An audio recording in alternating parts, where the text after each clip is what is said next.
Welcome back to Snapkeep Arcade. This is Boots, back with Spencer Howland of Constructed Criticism for another deck guide. This week we'll be going over a deck that uses new cards from the upcoming Ravnica Allegiance set that will be released on Arena next week. Thanks for joining us, Spencer. Why don't you give us a brief overview of Blue-White Control? Yeah, so this is a deck that we've actually talked a little bit about in the past. Early on in this format, it might have been this one, it could have been a previous one, but we've done videos on Blue-White Control before, and this is straight Teferi Blue-White Control, just like it's always been. This is a 4F Teferi deck that we are trying to be a Teferi deck. This one happens to be built for a little bit more of arena. This is a straight Blue-White Control deck, lots of counter spells, lots of removal, but this specific version is an extremely counter-heavy deck. Awesome, let's talk about the counter spells. Yeah, so we have 2 Essence Scatter, 1 Negate, 2 Syncopate, 4 Absorb, and 2 Devious Cover-Up in the main deck. So Devious Cover-Up is really important in this deck. If we look back at Blue-White Control almost a year ago now, one of the cards that it used to play was Commit Memory. This is a card that went all the way back to like a Grand Prix in May of last year that Brad Nelson top 8'd. So what that card did is it put a card on top of its owner's library. Memory was like a flashback spell, if you guys remember the split cards from Amonkhet, where you could cast it from its graveyard with Aftermath, and then each player would shuffle their hand, graveyard, and library, and then draw 7 cards. So what you would do is you would ultimate your Teferi, and then you would cast Memory. By doing that, you would exile 7 of their lands by drawing 7 cards so that they couldn't cast the 7 cards that they played, and it would prevent you from decking yourself. So you wouldn't actually have to play additional win conditions in the deck. You could just minus Teferi, and you wouldn't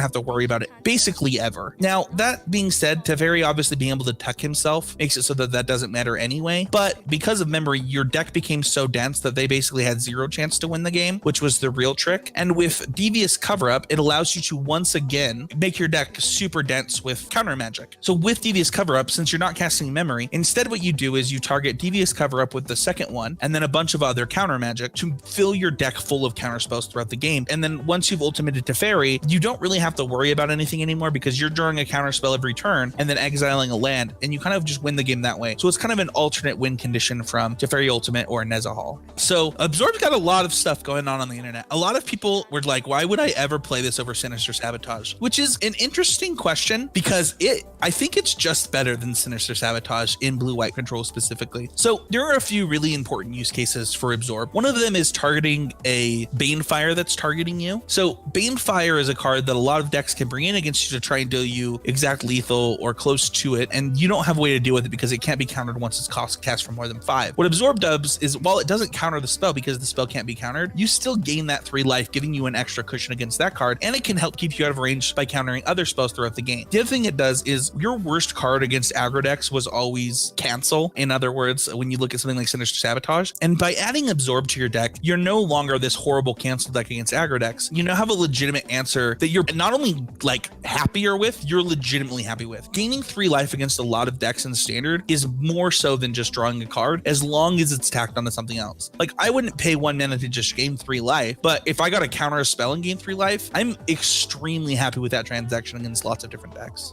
Tell us about the removal in Blue-White Control. Yeah, so this deck specifically is playing 3 Seal Away. The other spell it's playing is a new spell. It's called Warrant, Warden. So this spell is a split card. It's hybrid blue-white, hybrid blue-white. For an instant, you put target attacking or blocking creature on the top of its owner's library. And then Warden is a spell that lets you make a 4/4. So this card is good for a few reasons. One of the reasons that it's good is it's not dead against control. When you're playing best of 1 on MTG Arena, you don't want as many dead cards. And these split cards were actually specifically designed to help with best of 1 on Arena. So this allows you to have this card that's pretty good against a lot of the mid-range decks by, putting a creature on top of its owner's library. A lot of people think that's card disadvantage for you. That's actually not true. It actually did remove the creature, and you did get a straight 1/1.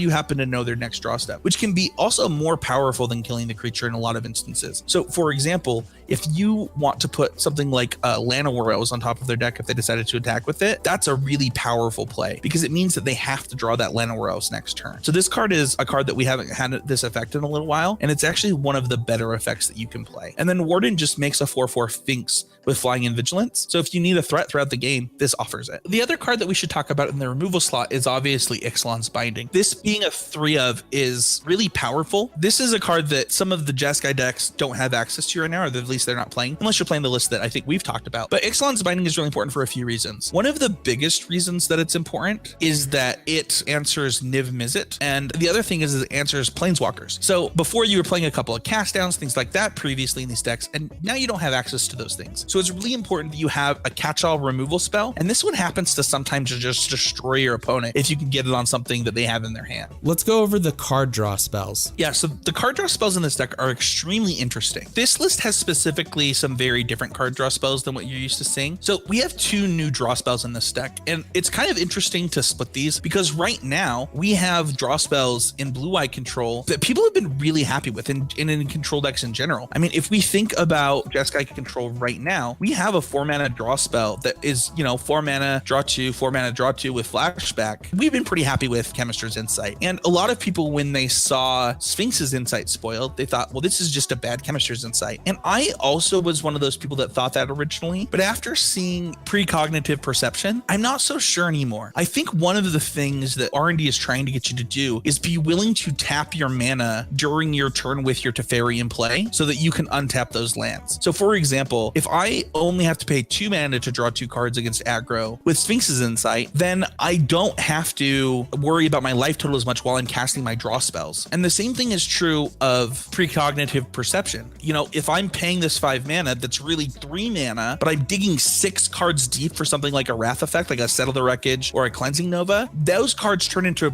much better cards versus aggro decks when I have a Teferi in play. And also, if I can leave up Settle the Wreckage, but instead cast something that draws me directly 3 cards, that digs me deeper faster than Chemist's Insight was doing. Tell us about the sweepers in the deck. One of the things that Blue-White gets to do that, to be fair, you could sometimes do in Jeskai control if you really wanted to. I mean, if we just look at the list that took 13th at the Classic recently, it was playing main deck sweepers. But you get to play the double white sweepers and be pretty happy about it. And that still might be true of Jeskai control, and it might be true of, Esper control if people start doing that. But just the fact that I have the cleaner mana between the 3 decks and I get to play Settling Cleansing Nova is a pretty big deal. And Cleansing Nova specifically, I mean, we talked about this on the last video that we did for just blue-white control, how I thought Cleansing Nova was an upgrade. It really has just turned out to just be a huge upgrade. I think it creates huge blowouts on its end where you can destroy artifacts and enchantments when you need to. It's really been an MVP in the deck. Let's talk about the 1-of copy of Nezahal Primal Tide. Yeah, so obviously we have a win condition here. In this version, we do have Nezahal Primal Tide. So the reason for that is if you're going to play this deck on Arena, you're going to want to just be able to draw Nezahal and win the game. Even if you've ultimated Teferi, you don't want to have to spend the time tucking because it's a significant portion of the time and people will clock you. When you're playing Arena, when you're playing MTGO, people will just be really mean when you're playing a control deck and they'll waste your time. Nezahal makes it so they really can't. You just draw your Nezahal, you cast it, it can't be countered, they can't kill it, and they die. Can you tell us a little about the sideboard? Yeah, so the sideboard is pretty similar to other blue-white sideboards that you have seen. It's 3 Knight of Grace, 3 History of Benalia, 2 Lyra, 2 Disdainful Stroke, 1 Invoke the Divine, 2 Negate, and 1 Cleansing Nova. So there are a couple things that are important to know when you're playing this deck. One of them is you'll sideboard differently on the play and the draw. There's lots of matchups where you're going to want to bring in Knight of Grace and History of Benalia on the play, where you won't want to bring them in so much on the draw. And that's, going to depend on how much counter magic you want in the deck and the kind of counter magic that you're keeping in. So for example, if I'm keeping in Syncopate, there is a chance that I don't want Knight of Grace and History of Benalia because I'd rather protect those cards with hard counters like Negate. However, if I'm on the play and I'm boarding them out, there's probably 100% chance that I want these cards because I want to be being proactive instead of reactive. And that's important to remember. Of course, we don't yet know which decks will be played this season, but what challenges could this deck face once Ravnica Allegiance is released? Yeah, I think that when we think about the things that this deck is going to be weak to, I think its biggest weakness will probably be Esper control in the control mirror specifically.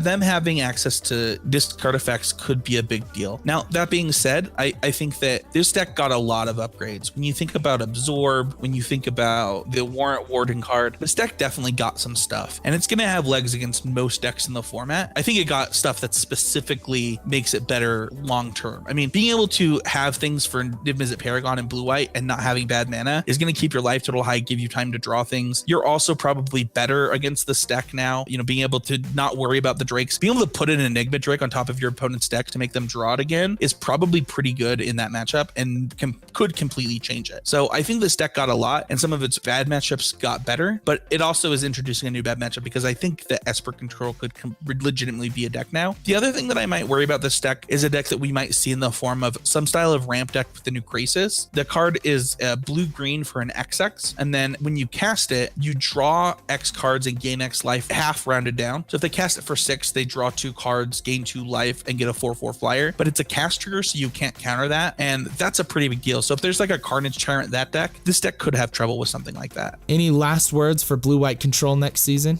Yeah, I think this deck is going to be one of the things that I'll be trying out early on in the format. It's pretty inexpensive. I mean, as far as decks go, I think that other than the fact that Warrant Warden is a rare, you got better lands than you had before. So this is something that I think is not too expensive on Arena and something that I'll definitely be trying out.